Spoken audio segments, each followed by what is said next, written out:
လှတော်သားဤစကားကြွယ်ပုံများလှတော်ရွာရဲ့တမုန်းတဲ့ချိန်ဟာအတော်လေးပူအိုက်လာပါတယ်ရွာလေကဇရက်အိုကြီးနယ်ဘေးမှာရှိတဲ့ရာစုနှစ်ချီတက်တန်းရှိတဲ့မန်ကြီးပင်ကြီးရိပ်မှာရွာသား3-4ယောက်ခမောက်ကလေးတွေဘေးချပြီးနားနေကြတာပေါ့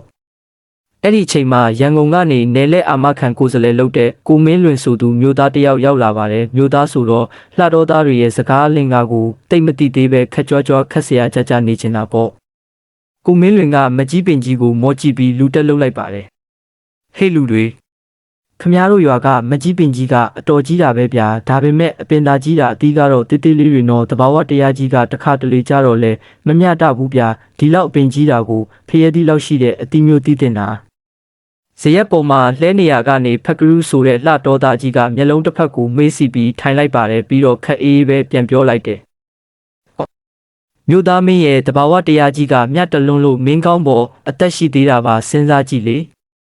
အဲ့ဒီမကြီးပင်ကြီးပေါ်မှာဖျဲသီးလောက်ကြီးတဲ့အသီးတွေတီးနေလို့အခုလိုလေတိုက်လို့တလုံးလောက်ပြုတ်ကြရင်ဇရက်အောက်ကမင်းကောင်းအုံခုန်ခွဲပြီးပွဲချင်းပြီးရန်ကုန်ပြန်ရမှာပေါ့ဗျာအခုတော့မကြီးတီးကသေးလို့မင်းကောင်းမာတာနဲ့ကွက်တီဖြစ်နေတာပေါ့ဦးမင်းလွင်ကများဘာမှပြန်မပြောနိုင်ပဲတောက်ရီဦးစင်ကရေကိုပဲခတ်တောက်နေရပါတော့တယ်တနေ့တော့လှတော်ရွာကလူပြိုတိုးကြီးကိုဘိုးထောင်နဲ့ကိုစံဖေတို့ဈေးကနေနွားလဲနဲ့ပြန်လာကြပါတယ်လမ်းမှာတရွာရဲသားမောင်လာကဆိုင်ကယ်အဆူလေးနဲ့ဘေးကနေဖြတ်မောင်းသွားရင်လှဲပေါ်ကလူကြီးတွေကိုစချင်တာနဲ့အရှိန်လျှော့ပြီးလှမ်းအောင်လိုက်တယ်ဟိုးအဖိုးကြီးတွေလဲကြီးကလည်းနှိမ့်လိုက်တာဗျာကျုပ်ဆိုင်ကယ်ကတော့ဝူးကနေပဲလှတော့ကိုကျုပ်အရင်ရောက်နေပြီးလှဲပေါ်မှာအိပ်ပျော်မသွားကြနဲ့အိုးကိုဘိုးထောင်ကမပြုံးမရဲ့နဲ့နွားကိုတစ်ချက်နှင်ရင်လှမ်းအောင်ပြောလိုက်တယ်ဟိတ်ကောင်မောင်လှညီကငါတို့ထက်အရင်ရောက်ရင်ရွာထိပ်ကကစုံခင်းကိုတခါတည်းနှုတ်ထားလိုက်ဦးဟေ့ငါတို့လဲရောက်တဲ့အခါညီးဆိုင်ကယ်ကစီကုံလို့နွားစာကျွေးဖို့အစင်းသင့်ဖြစ်အောင်လို့ဘေးကကိုစံဖေကလည်းအားမလို့အားမရဝင်ထောက်လိုက်သေးတယ်အေးပါမောင်လှရာနင်အရင်ရောက်ရင်လဲရွာကခွေးတွေကိုပြောထားလိုက်ဦးလမ်းလေခေါင်မှာမအိတ်ကြနဲ့နောက်ကရာဇဝင်ရှိတဲ့လှတော်သားစစ်တွေလဲနဲ့လာနေတယ်လို့ညီလို့အမြန်ရင်မဟုတ်လို့ရှောင်ကျင်ရတယ်လို့ပြောလိုက်ဦးမောင်လှခမရဆိုင်ကယ်လီပါကိုအကုံဆွဲပြီးဝူးကနေမောင်းပြေးုံကလွဲလို့ဘာမှပြန်မပတ်နိုင်ခဲ့ပါဘူးလှတော်ရွာရဲ့ထုံးစံတစ်ခုကအသက်ကြီးတဲ့အဖွားအိုတွေကအစစကားတက်ကြတာပါတရက်တော့အသက်80ကျော်အဖွားတော်စိန်ကလေကွင်းဆက်မှာတူရင်းလေးနဲ့ကတ်စုံဦးတူးနေပါတယ်ရွာကလူငယ်3-4ယောက်ကစပားရိပ်ရင်ပြင်းတာနဲ့အဖွားအိုကိုလှမ်းဆကြတယ်အဖွား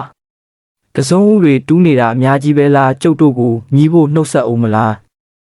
ဒေါ်စိန်ကခါလေးဆန့်တူရင်းကိုထောက်ပြီးလှမ်းကြည့်လိုက်တယ်။ကိုကွယ်ပေးရမှာပေါ့ဒါပေမဲ့ငါတူးနေတာကကစုံဦးမဟုတ်ဘူးလူပြိုနာပြောက်တဲ့မြစ်ချောက်တွေကနင်တို့အုပ်စုကြည့်ရတာမျက်နှာတွေညိုပုံနဲ့အဲ့ဒီယောဂရှိပုံရတယ်လား။လားတယောက်တုံးစီလာယူပြီးဝါစားကြ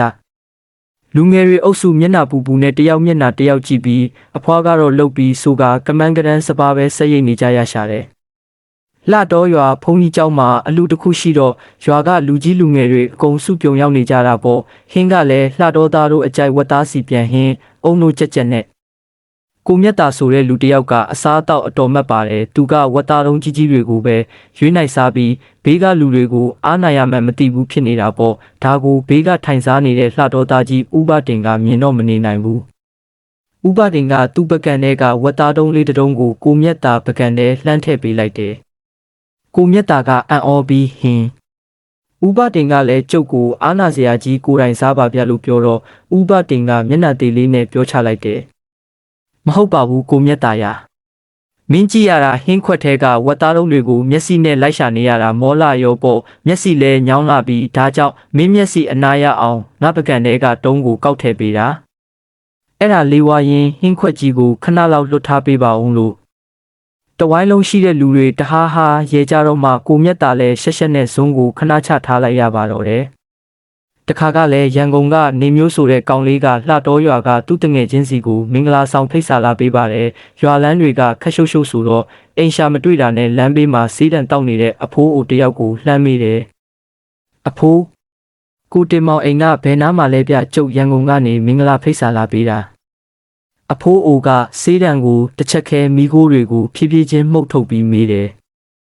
မင်္ဂလာဆောင်ကဘယ်တော့လဲမောင်ရင်နောက်လ15ရက်နေ့ပါအဖိုးအိုကခေါင်းတငိမ့်ငိမ့်နဲ့လမ်းဘက်ကိုလက်ညှိုးထိုးပြတယ် အေးအဲ့ဒီလမ်းအတိုင်းတက်သွားညာဘက်ကတတိယမြောက်အိမ်ပဲဒါပေမဲ့မောင်ရင်နောက်လ15ရက်မှမင်္ဂလာဆောင်မှဆိုတော့အခုကလေးကအလောတကြီးသွားမပေးပါနဲ့ဦးအိမ်ကလူတွေဖိတ်စာဖတ်ပြီးချက်ချင်းထမင်းထားချက်နေရင်ဟင်းတွေတိုးကုန်ပါမယ်ညနေဆောင်မှအေးအေးဆေးဆေးသွားပေးလဲရပါတယ်ကွယ်နေမျိုးခများလှတော်သားတွေရဲ့အေးဆေးနုညံ့စွာနှစ်တက်ပုံကိုထမင်းမစားရခင်ကလေးကကောင်းကောင်းကြီးသဘောပေါက်သွားခဲ့ပါတယ်လှတော်သားတို့၏စကားလင်ကအမြတ်တူများဒီဝတ္ထုတွဲလေးကိုပိုပြီးပြည့်စုံအောင်လှတော်သားတို့ရဲ့နေ့စဉ်ဘဝကြီးစဲပုံစကားတို့လေးတွေကိုလည်းထည့်သွင်းပေးလိုက်ပါတယ်မိုးခေါင်တဲ့နှစ်ကဖြည့်သိမ့်ပုံရွာသားတယောက်ကဒီနှစ်မိုးကလည်းမရွာဘူးပြလဲတွေပက်ကြားအကုန်ပြီလို့ညီတော့နောက်တစ်ယောက်ကမပူပါနဲ့ကွာမိုးမရွာတော့ငါတို့လေတဲကမြက်တွေရေမမုန်းတော့ဘူးပေါ့တဲ့အိတ်ပုတ်ကြီးသူကိုနှိုးပုံမနက်9နာရီထိအိတ်နေတဲ့သားဖြစ်သူကိုအဖေကနှိုးပုံကတော့ဟေ့ကောင်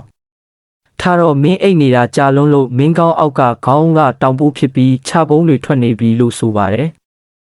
လှတော်သားတို့ရဲ့စကားတွေဟာမာယာမပါဘူးရိုင်းဆိုင်ခြင်းမရှိဘူးဒါပေမဲ့ဉာဏ်ပညာနဲ့ဟာသဉာဏ်ပေါင်းဆက်ထားတဲ့အတွက်ကြားရသူတိုင်းကိုယင်ထဲလှိုက်လဲပြုံးရည်စေနိုင်တဲ့ရိုးရာအမှုပညာတစ်ရပ်ဖြစ်ပါတယ်